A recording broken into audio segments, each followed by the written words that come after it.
2018 दिसंबर का वो शाम था। कॉलिग का बर्थडे पार्टी था, इसलिए हर एक टीम मेंबर के हाथ में जाम था। हम सब खूब एंजॉय कर रहे थे कि तभी मेरे आंखों के सामने वो दिखती है। वो और कोई नहीं, मेरे स्कूल की दोस्त आरुषि थी। दूर से देखा तो वो अकेली ही बैठी हुई थी। सोचा इतने साल गुजर गए, शायद आज पहचान ना पाएगी और कोई दूसरा समझकर रेस्टोरेंट वालों से कॉम्प्लेन कर देगी। पर फिर भी उसके पास जाकर बोला, क्या हाल है मिस जसमिस? आप कहकर कुछ सोचती रही। मैंने कहा, अरे बचपन में सिर्फ आँख का पावर कम हुआ था, अब क्या बड़े होते होते याददाश्त भी चली गई। तभी उसकी खोपड़ी खनकी और उसने कहा, कैसी है तलवार दी लास्ट वॉरियर की? लास्ट वॉरियर, हाँ, इसी नाम से स्कूल में मुझे टीचर्स बुलाते। नहीं, मैं कोई बड़ा योद्धा नहीं था, बस हर वक्त किसी न किसी से भिड़ जाता था। और सबसे मज़े की बात, भूल किसी की भी हो, ज़्यादातर समय मैं क्लास के बाहर कान पकड़े हुए मिलता था। और कैसे हो, लाइफ कैसी चल रही है? उसने पूछा। मैंने कहा, हाँ बिल्कुल मस्त, इन्फोसिस की जॉब, अच्छी सैलरी और घर की भी कुछ हेल्प कर देता हूँ। तुम बताओ, तुम कैसी हो और यहाँ कैसे? हाँ मैं भी बिल्कुल सही हूँ, पर आज थोड़ा घबराहट सी हो रही है क्योंकि आज पहली बार मेरे फियोंसे के साथ बातें होने वाली है। मैंने कहा, इसमें डरने की क्या बात है, पहले बात नहीं हुई क्या? हाँ हुई थी, उसने कहा, पर उस वक्त साथ में फैमिली थी, पर आज अकेली हूँ। मैं बहुत जोर से हंसा और कहा, सॉरी, पर पहली बार किसी को डेट पर डरते हुए देखा है।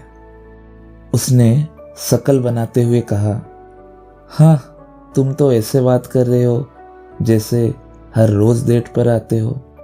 मैंने कहा, हाँ आ जाता, पर क्या करें, इस दिल को कोई नहीं भाता। ओहो, एक्सप्रेशन के साथ उसने कहा, अच्छा कौन से हूर की तलाश है जनाब को? मैंने कहा, तलाश तो कब की ख़त्म हो गई थी, बस वक्त मेहरबान ना था। उसने कहा, तुम लड़के हमेशा खुद को टूटे हुए आशिक जैसा क्यों दिखाते हो? जिंदगी में बहुत कुछ है करने को, तुम क्यों नहीं समझते हो? तो मेरा जवाब सीधा था, पता है मैडम, जिंदगी में बहुत कुछ है, इसलिए उसे भूलकर जिंदगी काट रहा हूँ। तो फिर ठीक है, उसने कहा, और हम दोनों की स्कूल की बातें शुरू हो गई। उसने कहा, वो याद है एक दिन मेरे बैग से कॉकरोच निकला था? मैं कितना रोई थी, पता है वो उस बेचारे रवि ने रख दिया था। रवि और बेचारा, वो कब से तुम्हारे लिए बेचारा हो गया? मैंने थोड़े गुस्से में कहा। तो उसने बताया, अरे 2 दिन बाद उसका एक्सीडेंट हो गया, शायद उसका बायां हाथ डिसलोकेट हो गया था। तो अच्छा हुआ ना, जो तुम्हें रुलाएगा उसका ऐसा ही हसर होगा। मैंने कहा। मेरी बात सुनकर वो कुछ देर के लिए चुप हो गई और उसके बाद कहा, शिव तुम इतना गुस्सा क्यों हो रहे हो? ये सुनकर मैं थोड़ा घबरा सा गया, क्या रिप्लाई दूं, सोच में पड़ गया। मैंने रुक कर कहा, वो कोई किसी के साथ बुरा करता है तो मुझे गुस्सा आ जाता है। तभी पीछे से आवाज़ आई और इतना गुस्सा आता है कि तू अपने बेस्ट फ्रेंड का हाथ भी तोड़ देता है। मुड़ के देखा तो रवि खड़ा था। उसे देख के मैं चौंक गया, ये यहाँ पर क्या कर रहा है। तभी आरुषि और रवि मेरी उतरी हुई शक्ल देखकर हंस पड़े।